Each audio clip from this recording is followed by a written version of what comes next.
భక్తితో 3 శ్లోకాలలో శనైశ్చరుణ్ణి స్తుతించాడు. ఇది మామూలు స్తోత్రం కాదన్నారు.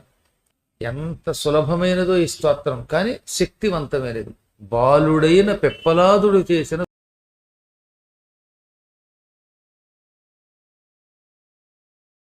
స్తోత్రం ఇది. ఈ స్తోత్రం చెయ్యటంతో నల్లని శరీరముతో పర్వతాకారంతో శనైశ్వరుడు ప్రత్యక్షమయ్యాడు. ఆయన మహాకాయుడు, కానీ ఈయన కోసం కొంతవరకు తన శరీరమును చిన్నది చేసుకుని క్లుప్తం చేసుకుని దర్శనమిచ్చాడు. ఆ దివ్యమంగళ రూపాన్ని చూసి పొంగిపెట్టాను. ఆయన పేరుకి నీలంగా ఉంటాడు, కానీ పలా అందంగా ఉంటాడండి. శనైశ్వరుడు అందరూ అనుకున్నట్టుగా భయంకరాకారంతో ఉండడు. ఎవరికి భయంకరాకారంతో ఉంటాడు? కష్టాలు అనుభవించే యోగం ఉన్న పాపాత్ములకి భీకరంగా కనపడతాడు. మీలాంటి పుణ్యాత్ములకి పరమసుందరంగా కనపడతాడు. సంపదలను ఇచ్చాక ఆ సంపదలు ఇంట్లోంచి బయటికి వెళ్లకుండా చాలా జాగ్రత్తగా అట్టే పెడతాట. శనైశ్వరుడి అనుగ్రహంతో సంపదలు వస్తే ఆ సంపదలు కొంపలోంచి పొమ్మన్నా పోవు.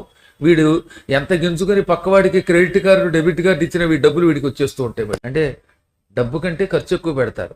అలాంటి ఖర్చు పెట్టేవాడికి శనైశ్వర అనుగ్రహం అంటే వీడి డబ్బు భద్రంగా ఉంటుందని అర్థం అనమాట. కొంతమంది అందుకే పోగేసిన డబ్బు జాగ్రత్తగా అట్టే పెట్టుకుంటారు ఇంట్లో. యావత్ జీవితం వాడి డబ్బు ఉంటుంది. చచ్చేటప్పుడు డబ్బు లేక పక్కవాడి దగ్గర చెయ్యి చాచవలసిన దుస్థితి రాదు. మీరందరూ ఇలాంటివి తెలుసుకోవాలి. ధనము సంపాదించేటప్పుడు పిచ్చి పిచ్చిగా పాడు చేయకూడదు. రేపు అనేది ఒకటి ఉంటుందని దృష్టిలో పెట్టుకోవాలి. ఎంతో కొంత భవిష్యత్తుకు దాచుకోవాలి. ఈ మాట నేను చెప్పలా, నారదుడు ధర్మరాజుకి సభాపర్వంలో చెప్పాడు భారతంలో. ఇంతటి శక్తివంతమైన ఈ స్తోత్రం మీరందరూ కూడా చేసుకుని తరించండి. దీన్ని 40 రోజులు విడిచిపెట్టకుండా చేయండి. అందరికీ దీన్ని ఫార్వర్డ్ చేయండి. అపూర్వమైనది ఈ స్తోత్రం. ఇవాళ యూట్యూబ్లో దీన్ని పెట్టిన తర్వాత మీరు రోజు పారాయణ చేసుకోండి.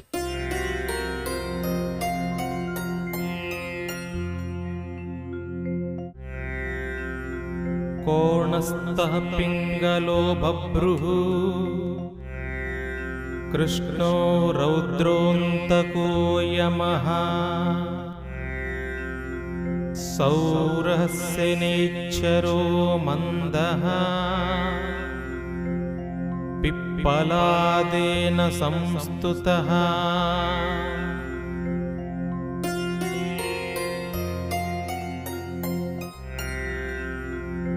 నమస్తే కోణసంస్థాయ పింగళాయ నమోస్తుతే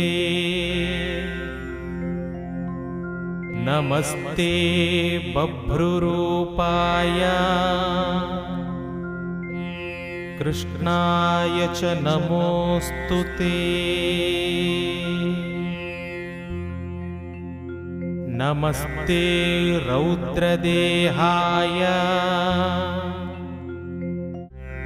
నమస్తే చాంతకాయ చ నమస్తే యమసంజ్ఞాయ నమస్తే సౌరయే విభో నమస్తే మందసంజ్ఞాయ శనైశ్చర నమోస్తుతే ప్రసాదం కురు దేవేశ దీనస్య ప్రణతస్య చ. నాయనా, నీకేం వరం కావాలో కోరుకో. నువ్వు చేసిన ఈ ప్రార్థన సామాన్యమైనది కాదు, అపూర్వమైనది. ఇందులో ఒక్కొక్కటి ఒక్క మంత్రం. అటువంటి నీకు నమస్కారం. నన్ను అనుగ్రహించు. దీనులను నమస్కరించినంత మాత్రం చేతని అనుగ్రహించే నీకు నమస్కారం అని నన్ను స్తుతించావు గనక నాయనా పిప్పలాదా, నీ ఎడల నేను ప్రసన్నున్నయ్యాను. కోరుకో, ఏం కావాలో అది ఇస్తానడగానే పిప్పలాదుడు వినయంగా నమస్కరించి ఇలా అన్నాడు: ప్రభు, నన్ను మన్నించి కొన్ని వరాలు ఈ మానవులకి. ఈ రోజు నుంచి 8 ఏళ్ల వరకు ఉండే పిల్లలని నువ్వు పీడించకు. 8 ఏళ్ళు వచ్చేదాకా పిల్లల మీద శని ప్రభావం ఉండకుండా ఉండుగాక. సూర్యపుత్ర, ఈ వరవి అనగానే తథాస్తు అన్నాడు ఆయన. ఎంత భయంకర జాతకుడైనా 8 ఏళ్ళు వచ్చే వరకు మాత్రం వాడి జాతక ప్రభావం వాడికి పూర్తిగా ఉండదు. ఇంకేం కావాలి వరం?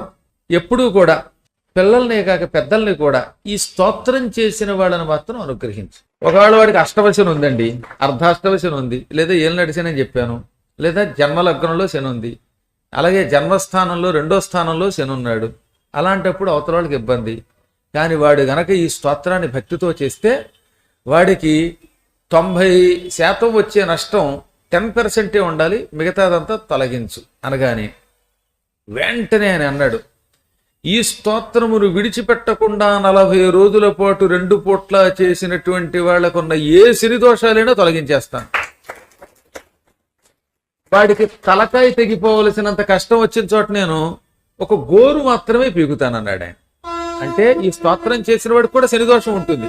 కానీ ఆ శనిదోషం ఎంతవరకు ఉంటుంది? ఒక వ్యక్తి వాళ్ళ యాక్సిడెంట్లో తల పగిలి చావాలి, కానీ ఈ స్తోత్రం చేసుకుని వాడు బయటికి వెళ్ళాడు, అప్పుడు వాడి కాలికి ఏ బండో తగిలి రాయో తగిలి ఒక గోరు పోతుంది. ఇదేమిటండి గురువుగారు చెప్పినట్టుగా శని స్తోత్రం చేస్తే నా పని అయిపోయి గోరు ఎందుకు విరిగింది అనకండి. గోరు విరిగింది కాబట్టి నువ్వు బతికావు, లేకపోతే మీ ఇంట్లో వాళ్ళు భోరుమని నీ కోసం నీ శవం మీద పడి ఆడవాలి. అంత దుస్థితి లేకుండా గోరుతో మన కష్టం తొలగిస్తాట. అది అదృష్టమేగా. సర్వనాశనం కావలసిన చోట కొంచెం మాత్రం నశిస్తుంది. అదే మాట పిప్పలాదునికి వరముగా ఈ శనిగారు ఇచ్చారు, సూర్యపుత్రుడు ఇచ్చాడు. ఈ స్తోత్రము చేసిన వాడికి తీవ్ర నష్టం జరగకుండా కొంచెం నష్టంతో వాడిని అనుగ్రహిస్తాను. ఆ కొంచెం నష్టంతో వాడి జాతకంలో ఉన్న దోషములు పోతాయి, శని దోషములు పోతాయి, వాడు బాగుపడతాడు. ఇంకొక వరం కోరుకున్నట్ట. ఈసారి 3వసారి ఏం కోరుకున్నాడు?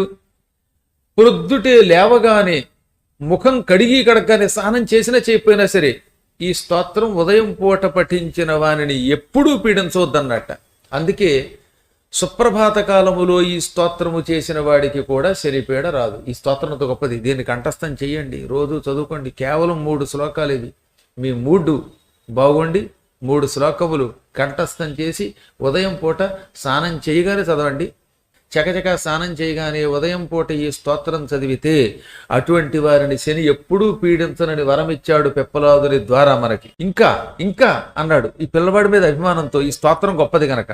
అప్పుడు ఆయన అడిగాడు, శనివారం రాగానే ఒళ్ళంతా నువ్వుల నూనె రాసుకుని తలంటుకు స్నానము చేసిన వాడికి ఇక ఎప్పటికీ అష్టమ శని దోషం లేకుండా చేసి అనుగ్రహించు అన్నాడు. ఎప్పటికీ తస్య పీడా కథంచన నా కర్తవ్య, ఎప్పటికీ వాడిని పీడించదన్నాడు. అదిగో అప్పటి నుంచి, అంత పూర్వం లేదు కానీ ఈ పిప్పలాదుడి ధర్మమానని శనివారం నాడు కూడా ఒంటికి నువ్వుల నూనె రాసుకుని తలంటుకున్నటువంటి వాళ్ళని శని పీడించడం మానేశాడు. ఈ స్తోత్రం చేసుకున్నటువంటి వాళ్ళకి అంత యోగం ప్రసాదించాడు. అష్టమ శనినే తొలగిస్తానన్నాడు ఆయన. ఇక ఇదే కాక ఎప్పుడైనా పర్వకాలాలు వచ్చినప్పుడు, అంటే సంక్రాంతులు, చతుర్దశులు, అష్టమి, ఇటువంటి ప్రత్యేక కాలాలలో ఈ శనైశ్చర స్తోత్రం, ఈ 3 శ్లోకాలు ఇందాక చెప్పిన శ్లోకాలు కనుక పారాయణ చేస్తే కురుక్షేత్రంలో గ్రహణ స్నానానంతరం 1,000,000 బారువుల బంగారము త్యాగం చేసినంత ఫలితం కలుగుతుంది. కురుక్షేత్రంలో స్నానం చాలా గొప్పది. గ్రహణం అయ్యాక స్నానం ఇంకా గొప్పది. స్నానానంతరం చేసే సువర్ణదానం చాలా గొప్పది.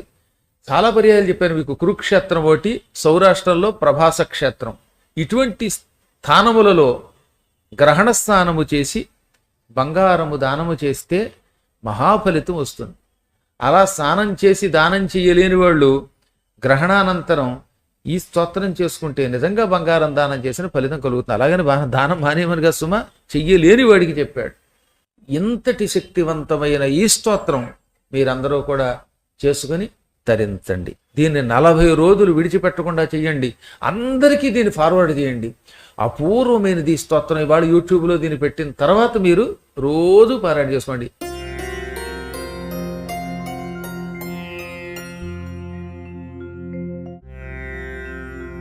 కోణస్థః పింగళో బభ్రుః కృష్ణో రౌద్రోంతకో యమః సౌరః శనైశ్చరో మందః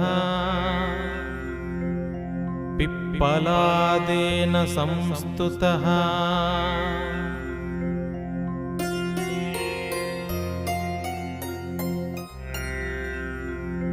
नमस्ते कोणसंस्थाय पिङ्गळाय नमोऽस्तु ते। नमस्ते बभ्रुरूपाय कृष्णाय च नमोऽस्तु ते। नमस्ते रौद्रदेहाय नमस्ते चान्तकाय च। नमस्ते यमसंज्ञाय नमस्ते सौरये विभो। नमस्ते मन्दसंज्ञाय शनैश्चर नमोऽस्तु ते। प्रसादं कुरु देवेश दीनस्य प्रणतस्य च।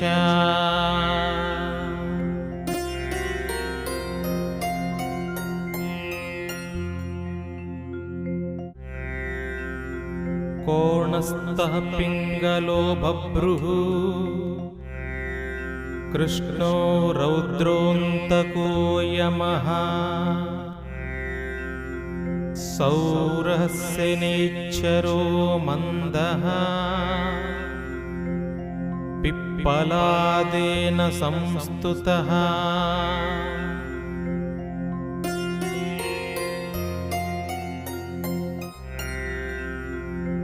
नमस्ते कोणसंस्थाय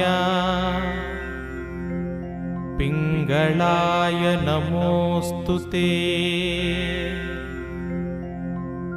नमस्ते बभ्रुरूपाय कृष्णाय च नमोऽस्तु ते। नमस्ते रौद्रदेहाय नमस्ते चान्तकाय च। नमस्ते यमसंज्ञाय नमस्ते सौरये विभो। नमस्ते मन्दसंज्ञाय शनैश्चर नमोऽस्तु ते। प्रसादं कुरु देवेश दीनस्य प्रणतस्य च।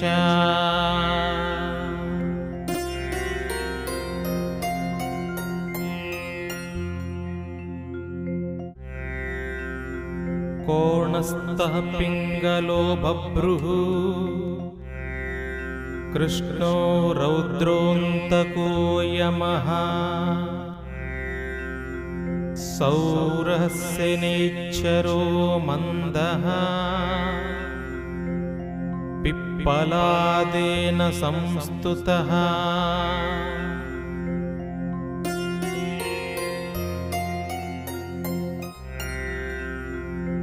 नमस्ते कोणसंस्थाय पिङ्गळाय नमोऽस्तु ते। नमस्ते बभ्रुरूपाय कृष्णाय च नमोऽस्तु ते। नमस्ते रौद्रदेहाय नमस्ते चान्तकाय च। नमस्ते यमसंज्ञाय नमस्ते सौरये विभो। नमस्ते मन्दसंज्ञाय शनैश्चर नमोऽस्तु ते प्रसादं कुरु देवेश दीनस्य प्रणतस्य च